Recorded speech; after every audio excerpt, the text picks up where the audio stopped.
Shalom, this is Gamali Allah of Great Millstone, Atlanta. I want to give all praises to YAHAWAH, BAHASHAM, BAHASHAM, double honors to the elders and apostles of Great Millstone. Shalom to all the Ikim that I should put on this truth and sincerity. All right. This is going to the comment board. And this is a response to an individual on Apostle Tahar's video dealing with Hassad and calling the cops. Call the cops on Hassad. All right. And I'll just go ahead and read the comment and do my response. This is it says, to be honest, Hassad is more well-versed biblically than all the brothers standing up there. So answer not a fool doesn't apply here. Dismissing someone that wants to dialogue is an easy way out. Well, number one, the scriptures tell you, avoid not foolish questions. All right. Answer not a fool according to his foolishness, something like that. All right. And it doesn't matter how well-versed you are. Well, number one, that's false, because if Hassad was well-versed in the scriptures, then he would understand Ezekiel 38. So that's false. Number two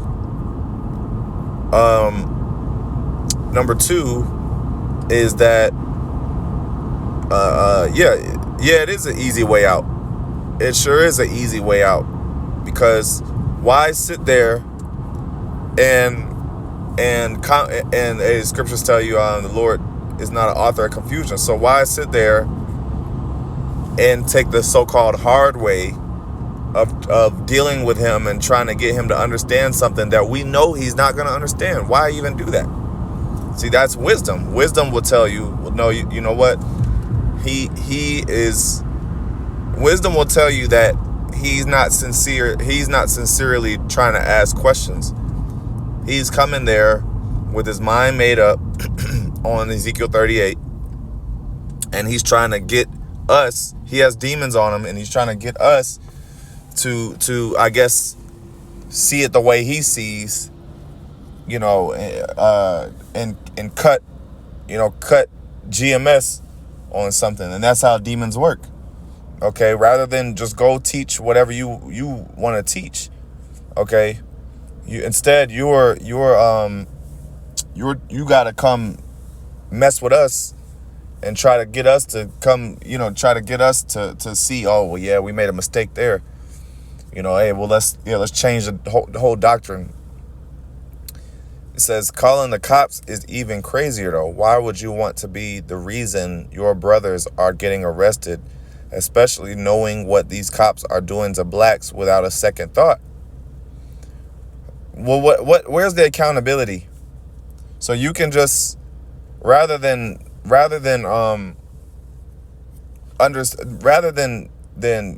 criticize Hassad, who's harassing somebody, because we already dismissed him. We don't got to answer his question, bro.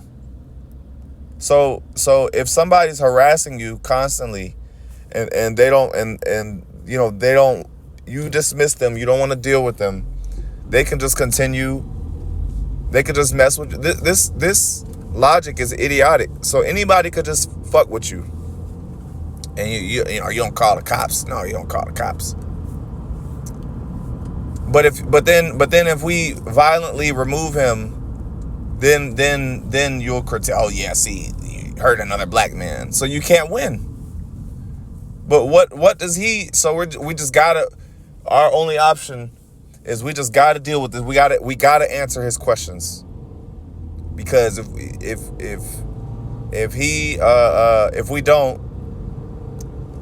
we don't and we refuse to, then he could just keep on harassing us with no consequence, right? That's the logic that these people are dealing with. But these people are emotional. See, that's an emotional response. The brothers are getting arrested, and you see what the cops are doing to blacks. Well, that's because so-called black men, they don't have decorum. They don't have how do I say, they don't move right, man. Majority of the times a nigga gets shot is because the nigga was being unruly. He wasn't cooperating. And now, of course, there's exceptions. Of course, you have so-called racist Edomite cops. They are our enemies, so they do fuck with you. So I'm not saying that. But majority times, if a so-called black man cooperates with a cop, that cop will, just either, if he committed a crime, he'll arrest him with no issues, no assaults, or if you did a violation, he'll give you a ticket if you cooperate. Because in today's, now, like, I can't say the same for years ago before the body cam era, but now these cops, they have body cams, so they really can't do what they really want to do. They can't get busy they can't really get busy like that. So the point being is that these niggas deserve it. When Jake gets cops called on them, most times they're doing something that they shouldn't be doing. And of course there's exceptions, so don't be simple. Of course there's people that wrongfully call cops, but in our case it's justified, because this is an individual that won't leave us alone. Isn't that stalking? Isn't that considered stalking or harassment? When somebody doesn't want to, when you dismiss somebody and they won't leave, you've asked them to leave several times, or you basically made it clear that you don't want to be bothered by them, but they continue to stand there. All right, no consequence. All right. Well, yeah. Let's just ignore him. Well, that don't work, because he's still there. He's still gonna be there bothering people. So yeah, cops is a good solution to remove the confusion, because we're out there to teach. What if the brother gets killed by the cops because you decided to call the cops on him like a sucker? That blood is on your hands, same as you doing it yourself. We got to do better. Well, this individual doesn't believe in the Most High because he's emotional. I don't know.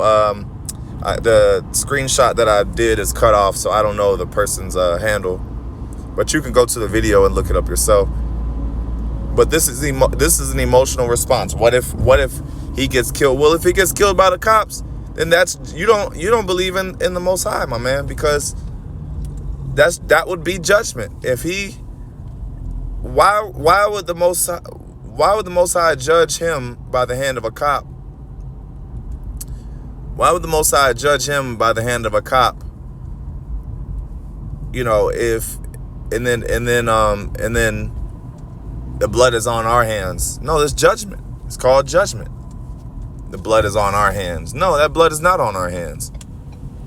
That is judgment from YAHAWASHI. Hypothetically speaking, if that were to happen. And then you got this demon. She's been all on the comment boards. And I'm going to get to some precepts in a second. She's been all on the comment boards. Haya'el. GMS is displaying. Khan. GMS. And this is a nigga woman too. You can see it by the thumbnail. And hey, the Lord's going to destroy this woman, man. She's been all on Apostle Tahar's comment boards. Khan, GMS is displaying their leadership should have passed the torch a while ago. Instead of defending the gospel and instructing their members to do likewise, their elders treating in-person dialogue like unruly kids tearing up their lawn. Yeah, they are unruly kids tearing up the lawn, man. Yeah, they are. Well, what else are they? What else are they? When they've already answered, there is no dialogue. You people dialogue and gospel and instructing your people. No, they've already given the breakdowns. What dialogue is there to be had? You disagree we've already corrected this guy. He comes out, but we're supposed to continue. We're supposed to dialogue with him. They've already given the breakdown. If you disagree, you just disagree. Go teach what you want to teach and get followers. Go get some simple-minded nigga who don't really know who don't really know the scriptures and breakdowns, and go recruit him and get you a following, my man. Get you a following. But it's damned if you do, damned if you don't, because these people are just against the men of the Lord. That's what it is, honestly. This is 2 Timothy 2:23. But foolish and unlearned questions avoid, knowing that they do gender strifes. Titus 3:9. But avoid foolish questions and genealogies and contentions. Is that not a contention? And strivings about the law, for they are unprofitable and vain. Okay? So it's unprofitable. It's unprofitable to sit there and dialogue with him and have a back and forth. And it's not a dialogue, it's a debate. It's an argument. Because although he's being sneaky, he's trying to. This is what demons do. We've seen it. We used to debate all the time.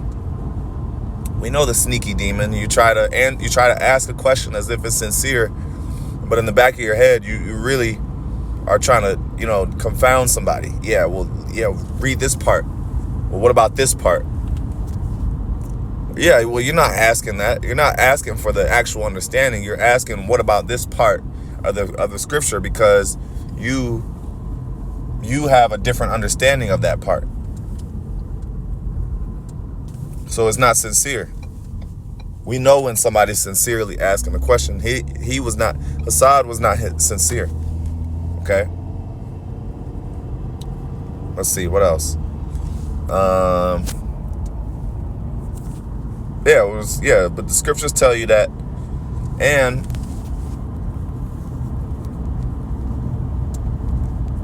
here's another one, because she's talking about, you passed the torch. Yeah, the apostle should have passed the torch. Isaiah 30:20. And though the Lord give you the bread of adversity and the water of affliction, yet shall not thy teachers be removed into a corner anymore, but thine eyes shall see thy teachers. So you're going to see the apostles and elders, man. They're going to continue to teach. They don't take breaks. They've been diligent. There ain't no passing the torch. That's what IUIC and a lot of these groups where their leader no longer goes out anymore. No, it ain't no passing the torch. Yeah, pass the torch. And Apostle Tahar just go sit at home and no longer. He wants to be saved.